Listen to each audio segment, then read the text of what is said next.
Captain Marvel and Valkyrie, two female superheroes, may have been in a relationship in the original script for the Marvels. It may have even been captured on camera before being cut at the cutting room floor. So what's happening here? It's not so long ago that we were debating in the access and corporate media whether or not audiences were bad people for not supporting Lightyear. Then Strange World came, and audiences still said, no, we will not go watch this stuff with our kiddos. Perhaps Disney has gotten the message. Perhaps they are quieting the noise. Or is there more to this story? We'll explain right now.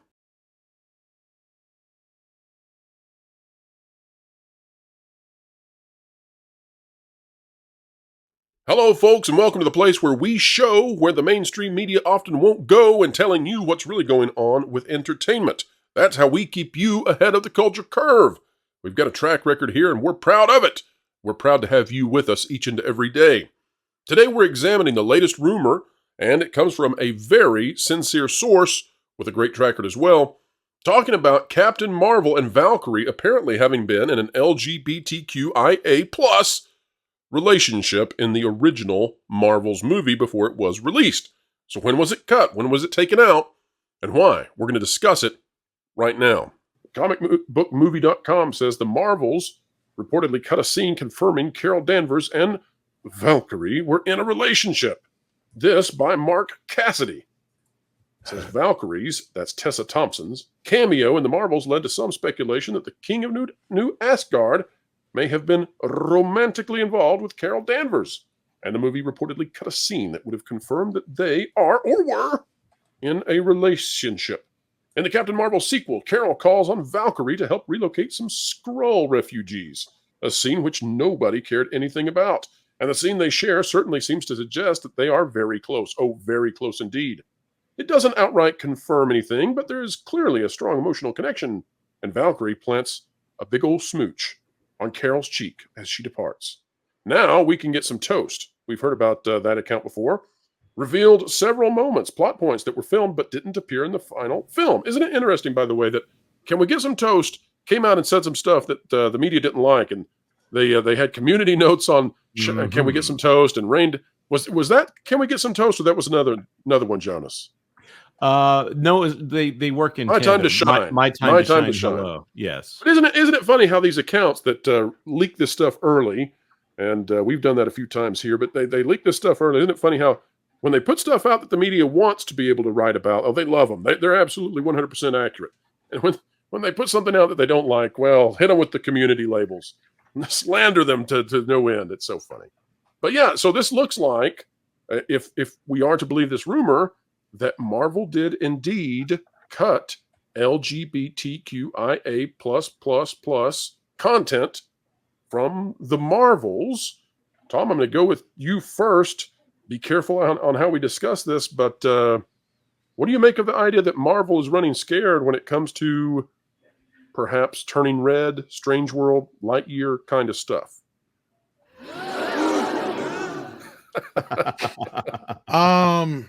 Look, I think it's hilarious in a sense that it just goes to show that they can pretend all day long they're going to try and ride this pony till it dies. And they may very well do that publicly for the most part. But right here's proof that shows that they already know. They know that this stuff is not going to fly.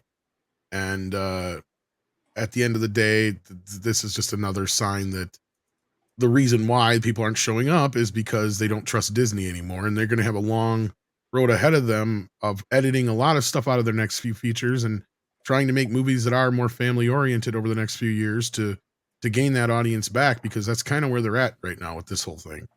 Because the other movies are out there that people are seeing and are making money, but the audience for Marvel in general has lost the trust of the brand and Disney and on top of it all. Well, I think so. I think the other thing that's going to come out of this is there's going to be an argument about, well, it did so poorly. Should they have just left it in?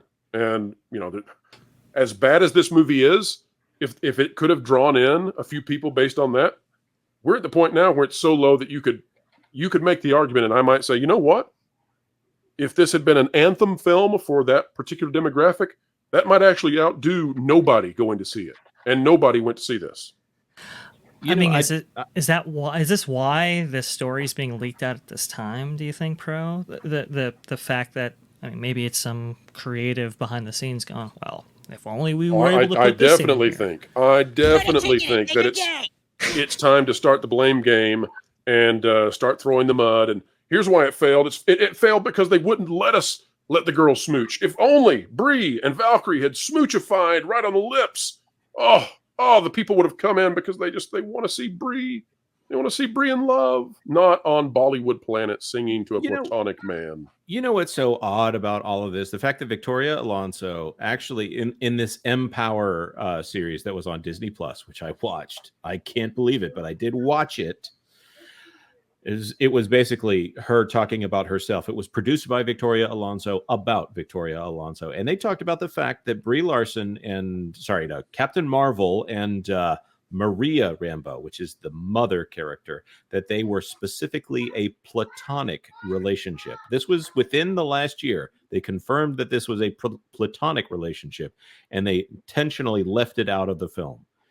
This is also the person who felt like it was despicable for changes to be made in the edit on Ant-Man in the Wasp: Quantumania to store signs so that they could release the film in Qatar or something like that. So I think that they have actually taken a character that they might have been intending to be straight and gone ahead and wavered back and forth on this issue. I don't understand what is going on with people who view this as a virtue or people who view this as a marketing thing. Like, are you trying to signal that this is something better? Are you trying to tell quote unquote authentic stories? Or is it what I think it actually is you view this as a marketing thing to get you more dollars in seats because you think you are quote unquote on the right side of history? Great points. And I'm not advocating that they should have made this be that type of content. I just think it's fascinating now that all the finger wagging and the blame that's going to happen, this has got to be one of the funniest ones to watch as the media tries to find some sort of blame that could possibly put them back in the most virtuous position. And they're going to have a really hard time with it. Yeah, assuming this is true and everything did play out the way it did, I'm surprised that Disney would cut something out like this. Now, if Kareem Daniel was still there, maybe it wouldn't necessarily surprise me, but we know that he's been gone from the company for quite some time. I'm going to throw it to the panel here. Frozen 3 or maybe possibly 4 is coming out here soon. The big rumor is that, Elsa will find a love interest of the same gender as her.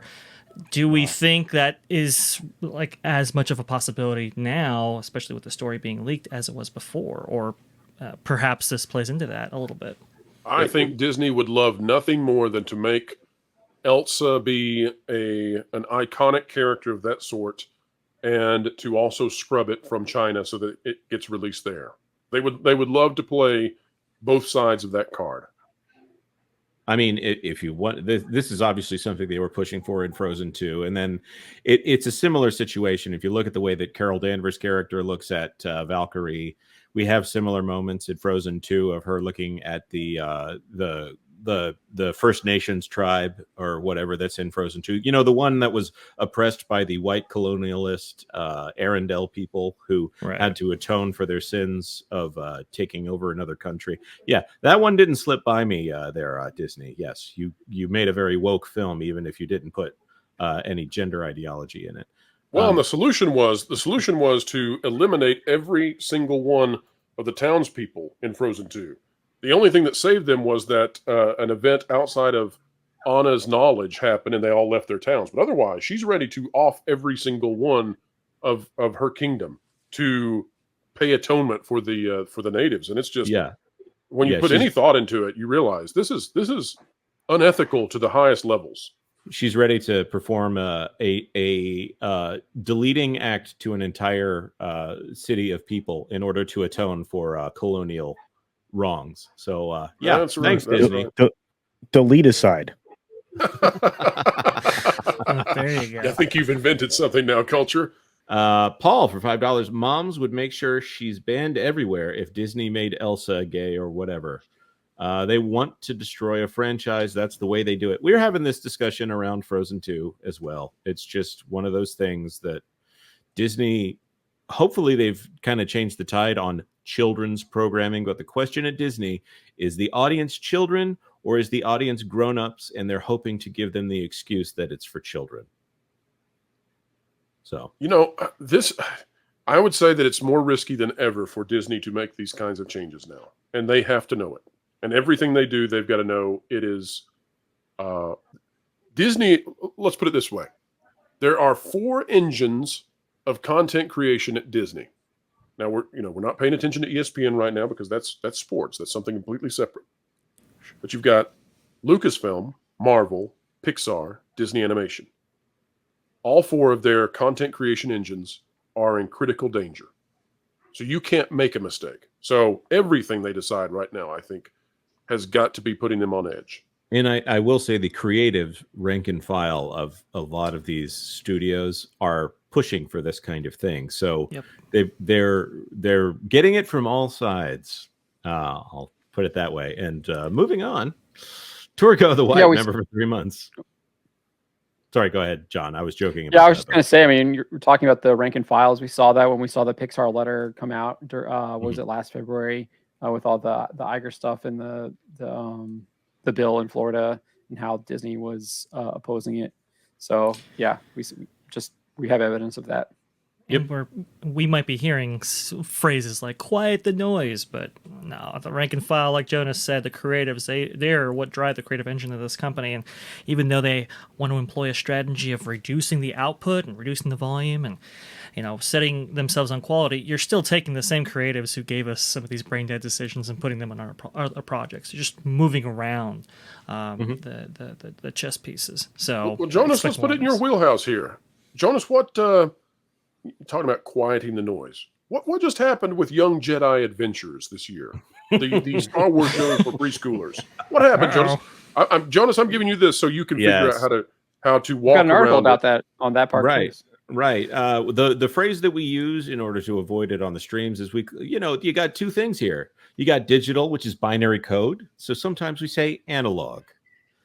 When you have analog characters in a children's show played by analog actors or actresses, I would not call that quieting the noise. Now, that being said, whatever they did to that show, I think it was a lot more explicit at first before it made it to air, because the actor or actress said, "I am the first analog whatever in Star Wars." And the show, it looks like the subtitle said they instead of he or she.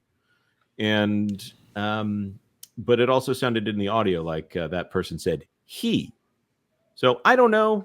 I would say it's quieting the noise as in they're being more subtle about what they're putting in front of your kids, but they're still putting it in front of your kids. All of the things that they still had there, they're still going. And by the way, they're not going to have the censors, the TV censors at the FTC coming after them in the same way, because Disney Junior is going to be leaving a lot of cable packages soon. So they'll have different scrutiny, probably less scrutiny going forward on the governmental front. So real quick, Jonas, pull the super chat down.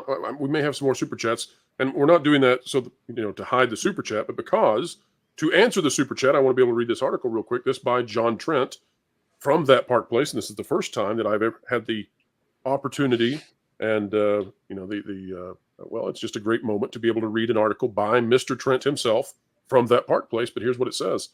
The Walt Disney Company clearly remains committed to propagandizing young people by introducing a particular character in one of their latest episodes of Disney Junior's Star Wars Young Jedi Adventures.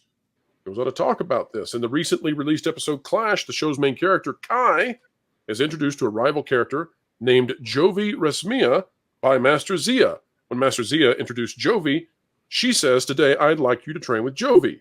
They'll give you a different kind of challenge." The character is voiced by Bararia Rodriguez, an actor who seemingly claims to be, and then continues to explain their position. And then on X, there was a Twitter post that also spoke about the same issue. And so quieting the noise, folks, quieting the noise, whatever you might want to believe out there, whatever position you personally take on this sort of thing, We're here to analyze what Disney says and whether they actually mean it. We're here to analyze Disney's positions and whatever Bob Iger might say. The actions of the company suggest that they are still interested in partaking in the cultural divide of the Western society. So, and just to be clear, this was released this month. Like this episode was released this month. Yes. So and quieting the noise. I agree with that. And the technique they usually do with shows like this is they'll release a first batch of episodes that's fine when parents might be watching at the same time and making their decision on whether or not it's okay to watch. And then the second batch of episodes will have the troublesome stuff in it. So, or maybe that's just a coincidence that all of this happens in a way that makes it easier to get it across the line. Absolutely. We see that across the board at other studios too. I mean, you'll see first seasons are actually pretty somewhat decent, and then the second season is where they hammer you with the ideology and all that stuff, and it's because they think they've got you hooked now. You're gonna continue watching, and then you're like, oh gosh, what did I get myself into? Well, and that's funny because it's every single one of their products on Disney Plus. It's like, we're going to give you 2 okay episodes, and then in the third episode, we're going to disappoint you, and then we'll do that till the very last episode, and then we might save it at the end. Probably not. Yep. No, we might. Isn't it kind of a meme now where it's like, part of your show that inevitably goes woke and it's got the guy going, that kind of thing? Yeah, there was a time when I was thinking of putting a timer on my videos to say how far into an episode can you get? How far into the series can you get? Where there's some where it's like they introduce the character and there's no reason to say it, but the first thing out of their mouth is a confirmation of their identity in some way. All right, folks, we have endeavored to explain entertainment. We have tried to keep you ahead of the culture curve. Now it's your time to vote whether we did so or not. The way you vote, of course, is click the like button, share, subscribe, and when you click it, you stick it to the algorithms. It's the notification bell. Drop a comment down below. Let us know what you think about our analysis. Where did we get it right? Where did we get it wrong? We're listening, folks, and we care. Also, we care enough that we have brought John Trent, the founder and editor-in-chief of Bounding Into Comics, over to thatparkplace.com. He has ended his tenure at Bounding Into Comics. Now he is That Park Place. Bookmark it on your browser, folks. Tons of content every single day. New articles that you just have to read. We hope you will. We hope you'll support us. We support you, and we support great entertainment. And one day, maybe if Disney turns things around, we'll support what they're doing as well. Folks, wherever you are and whatever you're doing, keep learning, keep growing, and keep having fun.